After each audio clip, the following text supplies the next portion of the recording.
거의 모든 것의 역사. 위대한 켈빈경이 그 문제에 관심을 가지게 된 것은 다윈에게는 물론이고 과학의 발전에도 불행한 일이었다. 그는 의심할 나위 없이 위대한 인물이었지만 당시까지는 평범한 윌리엄 톰슨이었고 68세였던 1892년이 되어서야 자기를 받았다. 여기에서는 그의 이름을 소급해서 쓰는 관행을 따르기로 한다. 켈빈은 19세기의 가장 훌륭한 사람이었고 어쩌면 역사상 가장 훌륭한 사람이었을 것이다. 역시 평범한 과학자가 아니었던 독일의 헤르만 폰 헬름홀츠는 켈빈이 자신을 만나본 사람들 중에서 가장 훌륭한, 지혜롭고 명석하며 유연한 사고력을 가진 사람이라고 했다. 그는 그와 함께 있으면 멍하게 느껴질 때도 있다고 풀이 죽어서 말했다.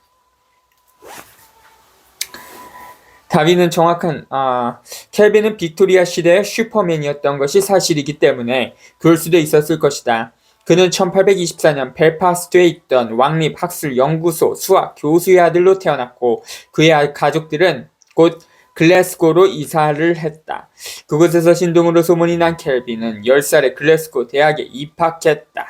그는 20살이 될 때까지 런던과 파리의 연구소에서 연구를 했고 케임브리지 대학을 졸업했다. 그는 조정과 수학에서 우등상을 받았고 음악회를 개최할 여유도 있었다. 그는 졸업과 동시에 케임브리지 대학의 피터하우스 대학 특별교수로 임명됐고 영어와 프랑스어로 순수 수학과 응용 수학 분야의 수십 편의 논문을 발표하기도 했다. 37. 그 논문들은 놀라울 정도로 창의적인 것이었기 때문에 상급자들의 눈을 피하기 위해서 익명으로 발표해야만 했다. 22살에 글래스고 대학으로 되돌아가 자연철학 교수가 된 그는 53년 동안 그곳에 머물렀다. 38. 1907년 83세로 사망할 때까지 그는 661편의 논문을 발표했고 69건의 특허를 획득해서 부자가 됐으며 자연과학의 거의 모든 분야에서 명성을 얻게 됐다. 무엇보다도 그는 냉장법을 가능하게 해준 방법을 제안했고 오늘날 그의 이름이 붙여져 있는 절대온도 척도를 고안했으며 바다 너머까지 정보를 보낼 수 있는 증폭장치를 발견했고 해양용 나침반에서 최초의 음파 수심 측정 장치에 이르기까지 수많은 선박 항해기구를 개발하기도 했다.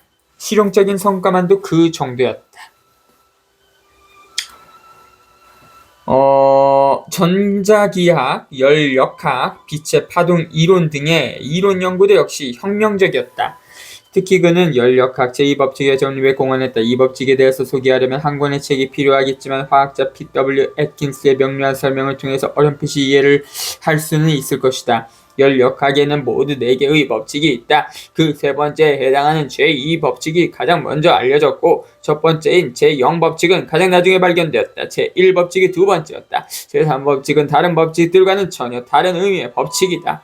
간단히 말하면 제2법칙은 언제나 약간의 에너지가 낭비된다는 것이다. 아무리 효율적인 기관을 만들더라도 언제나 에너지 낭비가 있기 때문에 결국은 멈춰서게 될 것이므로 연구기관을 만들 수는 없다. 제1법칙 때문에 결코 새로운 에너지를 만들어낼 수 없으며 제3법칙 때문에 절대온도 0도 이하로 내려갈 수가 없다.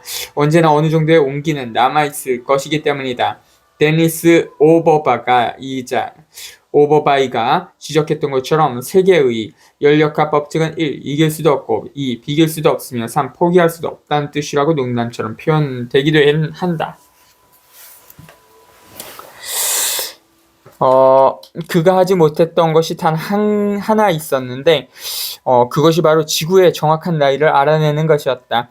그는 중년이 지난 후에 그 문제에 관심을 가지게 됐지만 정확한 답을 얻어내지는 못했다. 그는 1862년 맥밀란스라는 대중 잡지에 실었던 글에서 처음으로 지구의 나이가 2000만 년과 4억 년 사이일 것이라고 추정하면서 아마도 9800만 년일 가능성이 높다고 했다.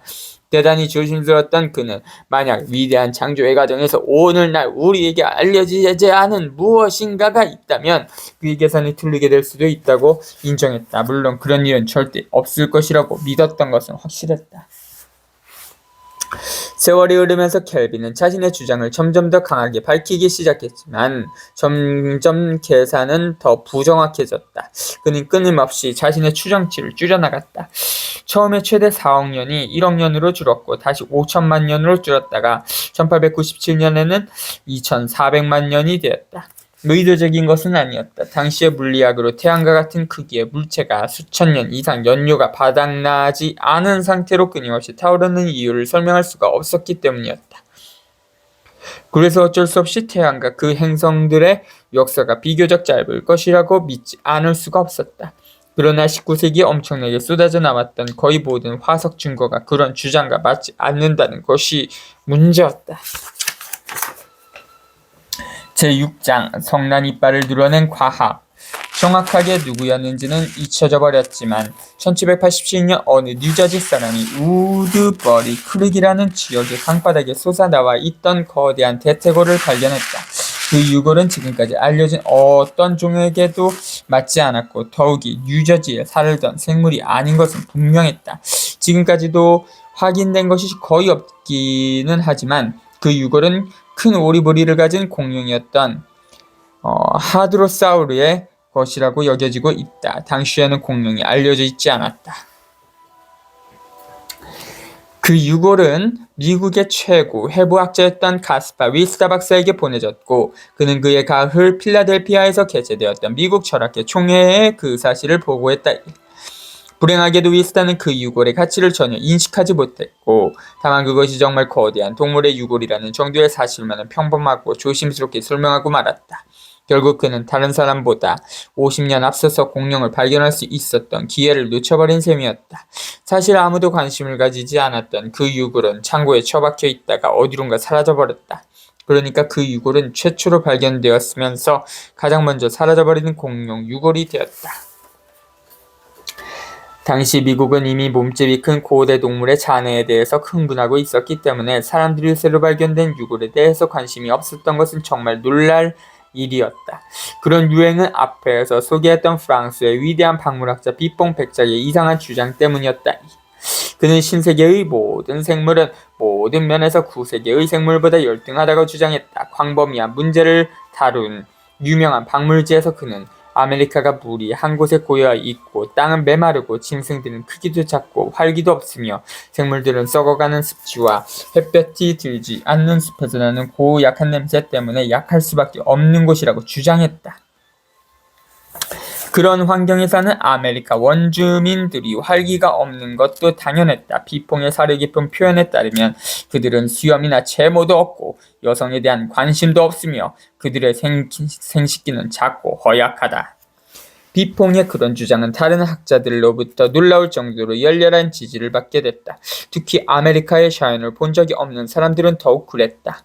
코메드 파우는 유명한 아메리카에 대한 철학적 연구에서 아메리카 원주민 남성은 생식 능력이 보잘것없을 뿐만 아니라 남성답지 않은 정도가 지나쳐서 가슴에서 젖이 나올 정도라고 했다. 그런 주장은 믿을 수 없을 정도로 오랫동안 사라지지 않았고 유럽의 책에서는 19세기 말까지도 반복해서 등장했다. 그런 비방에 대해서 미국 사람들이 분개했던 것은 당연했다. 경로한 토머스 제펀스는 반박문을 버지니아주 비망록에 발표했다. 그 내용을 제대로 이해하지 못하면 이상하게 보일 정도였다. 그는 뉴햄프셔의 친구 존 설리번 장군에게 20명의 군인을 북부의 숲으로 파견해서 비퐁에게 보내 큰 사슴을 잡아주도록 요청하기도 했다. 아메리카 포유류의 몸집과 위험을 확실하게 보여주기 위해서였다. 적당한 사슴을 찾아내는 2주일이 걸렸다. 그러나 잡은 사슴은 제펀슨이 바라던 멋진 뿔을 가지고 있지 않았다. 사려 깊었던 설리번은 고라니인지 숫사슴의 것인지를 알 수 없는 뿔을 함께 보내줬다. 프랑스 사람들이 도대체 어떻게 알 수 있겠는가? 그런 동안 위스타의 고향인 필라델피아의 박물 학회들은 처음에는 위대한 아메리카 미확인 동물로 알려졌다가 훗날 매머드라고 잘못 확인되었던 코끼리를 닮은 동물의 유골을 끼워 맞추고 있었다.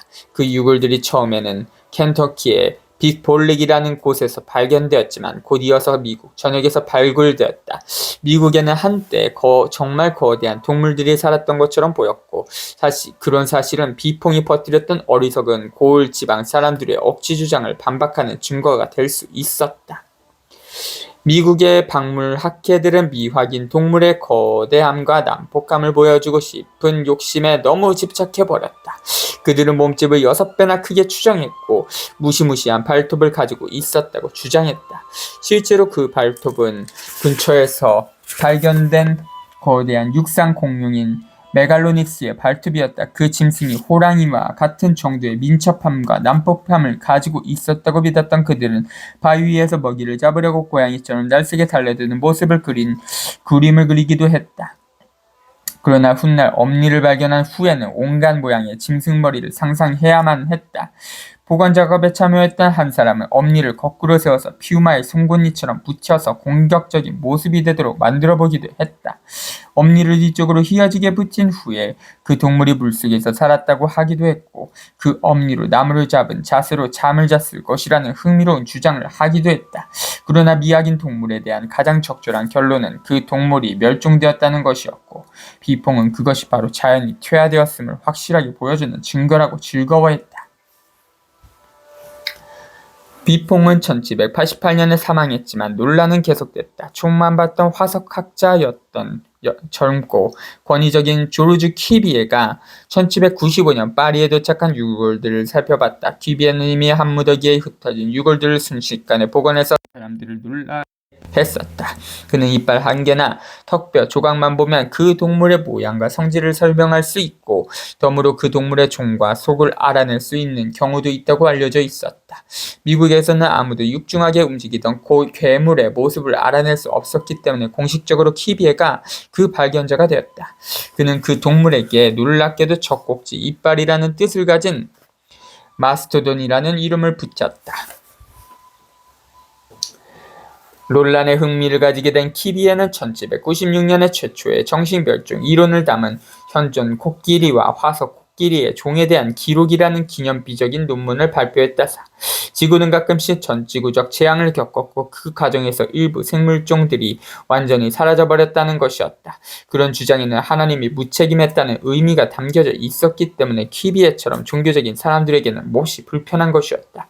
하나님 스스로 창조했던 생물을 멸종시킨 이유는 무엇일까? 그런 주장은 세상에는 정교한 질서가 존재하고 세상에 살고 있는 모든 생물은 스스로의 위치와 목적을 가지고 있으며 그런 사실은 과거로부터 변함없이 이어지고 있는 거대한 존재의 사술이라는 믿음에 맞지 않는 것이었다. 제펀슨도 역시 모든 생물이 사라져버리거나 또는 진화한다는 생각을 받아들일 수가 없었다. 그래서 제펀슨은 미시시피 건너로 용감한 탐사팀을 보내서 풍족한 평원에서 풀을 뜯고 있는 건강한 마스토돈을 비롯한 거대한 짐승 무리를 찾아내는 것이 과학적으로는 물론 정치적으로도 가치가 있는 일이라고 믿게 됐다.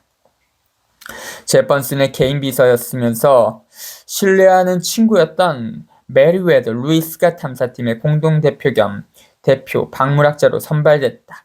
살아있거나 죽은 동물에서 무엇을 찾아보아야 할 것인가에 대해서 도움을 줄 조수로 선택된 사람이 다름 아닌 카스퍼 위스터였다.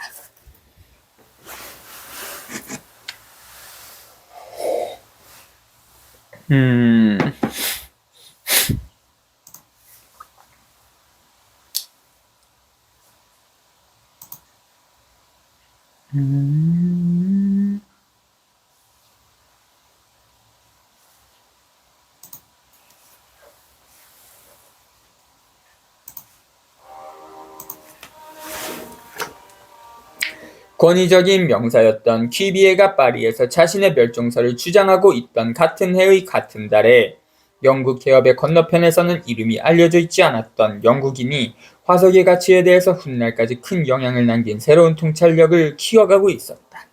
윌리엄 스미스는 서머시콜 운하건설 현장의 젊은 감독이었다. 1796년 1월 5일 서머시트의 여관에 앉아있던 그는 그를 유명하게 만들어준 자신의 생각을 글로 쓰고 있었다.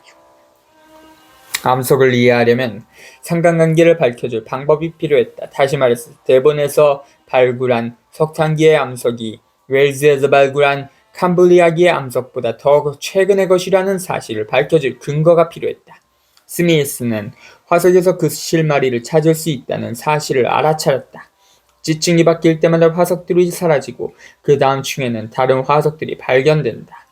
어떤 화석이 어떤 지층에서 발견되는가를 살펴보면 서로 다른 곳에 있는 암석들의 상대적인 연대를 비교할 수 있을 것이다. 탐사원으로 일하면서 그런 생각을 하게 된 스미스가 만든 영국의 암석층에 대한 지도는 여러 차례의 수정을 거친 다음 1815년에 책으로 출판됐다. 그의 지도는 현대 지질학의 초석이 됐다. 이 이야기는 사이먼 윈체스터의 유명한 세계를 바꾼 지도에 자세하게 소개되어 있다. 그러나 스미스는 그런 통찰력을 가지고 있기는 했지만 불행하게도 왜 암석들이 그런 방법으로 쌓이게 되었는가를 이해하는 데에는 이상할 정도로 관심이 없었다. 그는 나는 지층이 어떻게 만들어지게 되었는가에 대해서는 관심이 없고 다만 지층이 그렇게 되어 있다는 사실을 아는 것으로 만족한다는 기록을 남겼다. 그런 이유를 밝혀내는 것은 광물 탐사원의 일원이 될 수 없다. 지층에 대한 스미스의 주장은 멸종 이론을 도덕적으로 더욱 불편하게 만들었다. 우선 하나님의 생물을 가끔씩이 아니라 반복적으로 멸종시킨 것이라는 사실을 확인해 주었다. 그렇다면 하나님은 단순히 경솔한 정도가 아니라 이상할 정도의 적개심을 가지고 있었던 셈이다. 또한 어떤 종은 멸종이 되었는데 어떻게 다른 종은 다음 지질시대까지 아무 문제없이 생존할 수 있었는가도 설명이 필요하게 되었다. 멸종에는 성서에 나오는 노아의 홍수만으로는 설명할 수 없는 부분이 있는 것으로 분명했다. 퀴비에는 스스로의 만족을 위해서 창세기에는 가장 최근에 있었던 홍수만 기록되어 있다고 주장함으로써 문제를 해결하려고 했다. 하나님은 아무 상관도 없는 그 이전의 멸종 소식에 모세에게 알려주고 싶지 않았던 모양이었다. 19세기 초에 이르러서는 결국 화석의 중요성이 인정될 수밖에 없었고 그래서 공룡 유결의 중요성을 알아차리지 못했던 위스터의 실수는 더욱 아쉽게 여겨지게 됐다. 어쨌든 느닷없이 모든 곳에서 유골들이 등장하고 있었다. 미국인들은 공룡을 발견할 수 있는 기회가 몇 차례 더 있었지만 모두 놓쳐버리고 말았다.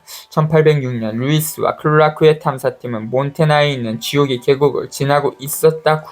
훗날 그야말로 온통 공룡 유골들이 널려있던 곳으로 밝혀진 지역을 지나던 탐사팀은 바위에 박혀있는 분명한 공룡 유골을 살펴보기는 했으면서도 아무것도 알아차리지 못했다.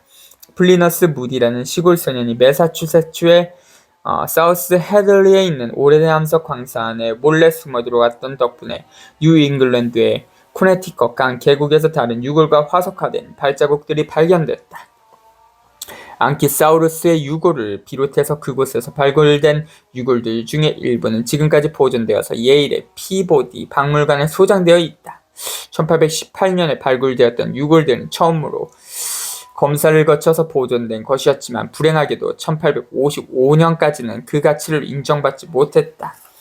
카스파 위스타는 1818년에 사망했지만 토머스 너털이라는 식물학자가 멋진 동굴 관목에 그의 이름을 붙여주어서 기대하지 못했던 불후의 명성을 얻게 됐다. 등나무 속을 위스테리아 또는 위스타리아라고 한다. 일부 청교도적인 식물학자들은 지금도 위스타리아라는 철자를 고집하고 있다. 그러나 이 시기에 이르러서 화석학, 고생물학의 중심은 영국으로 옮겨갔다. 1812년 도시 테안의 라임 레기스라는 지역에 살던 메리 애닝이라는 아주 특별한 어린이가 영국 해협의 가파르고 위험한 절벽에 묻혀있던 거대한 바다 괴물의 화석을 발견했다. 책에 따라서 당시 그녀의 나이는 11세, 12세 또는 13세였다고 하는데 길이가 5m나 되는 그 동물은 오늘날에는 이크티오사우루스라고 알려져 있다. 그 발견은 그녀의 놀라운 업적의 시작이었다. 그로부터 35년 동안 애닝은 관광객에게 수집한 화석을 판매했다. She says on the seashore. 그녀는 바닷가에서 바다조개를 판다라는 발음하기 어려운 유명한 우스갯소리가 그녀로부터 유래되었다는 이야기가 일반적이다.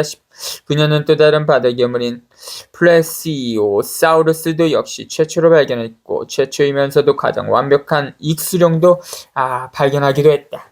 정확하게 말해서 이들은 모두 공룡이 아니었지만 당시 사람들은 공룡이 무엇인지 몰랐기 때문에 아무 문제가 되지 않았다. 언젠가 이 세상에 지금 우리가 알고 있는 것과는 전혀 다른 모습의 짐승들이 살고 있었다는 사실을 알아낸 것만으로 충분했다.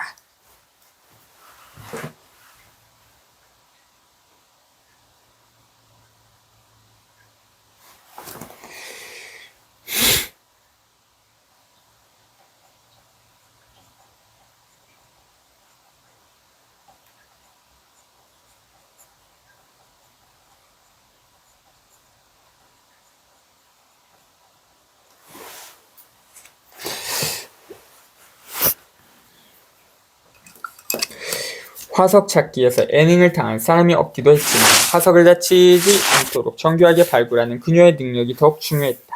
만약 런던 자연사 박물관의 고대 해양 파충류관을 찾아볼 기회가 있으면 그녀가 어려운 조건에서 누구의 도움도 없이 가장 간단한 도구만을 사용해서 이룩했던 업적이 얼마나 굉장한 규모이고 얼마나 아름다운 것이 없는가를 확인해보기 바란다.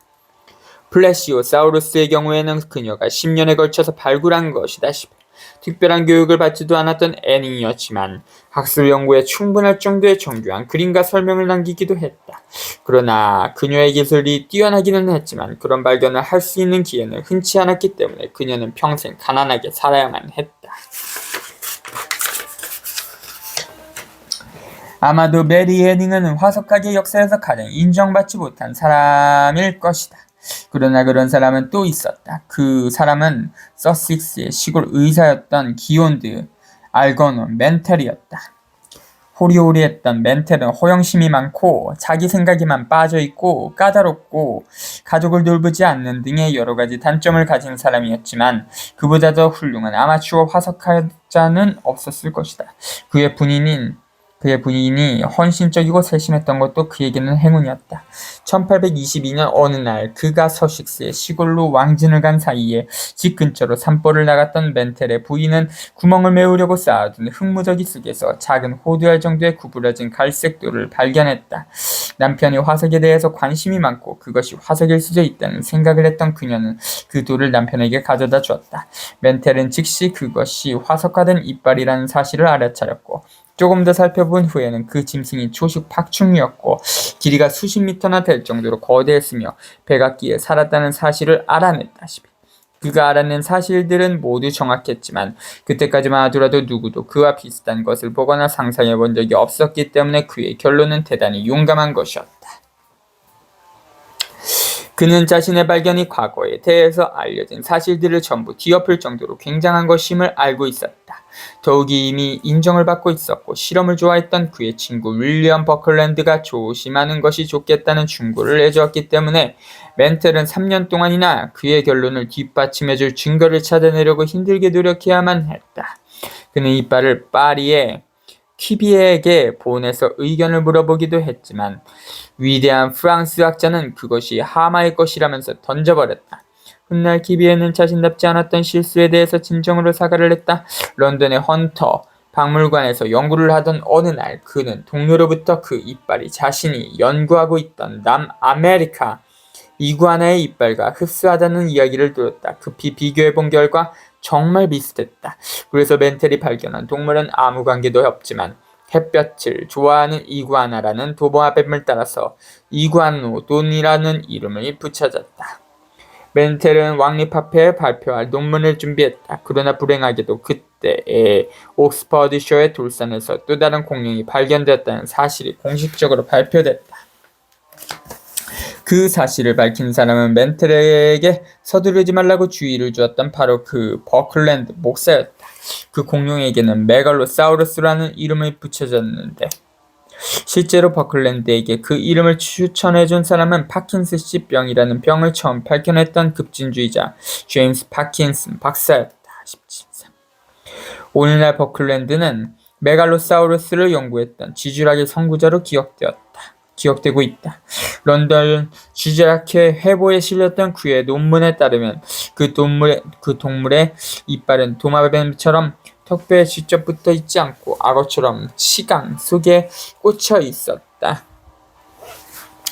버클랜드는 그런 사실을 알아차렸지만 그것이 무엇을 뜻하는가는 몰랐다. 메갈로사우루스는 전혀 새로운 동물이었던 것이다. 그의 논문에서는 예리함이나 통찰력을 찾아보기 힘들었지만 공룡에 대한 최초의 공식적인 설명으로 인정을 받았다. 결국 공룡 발견의 공로는 멘텔이 아니라 그에게로 돌아가 버렸다. 18.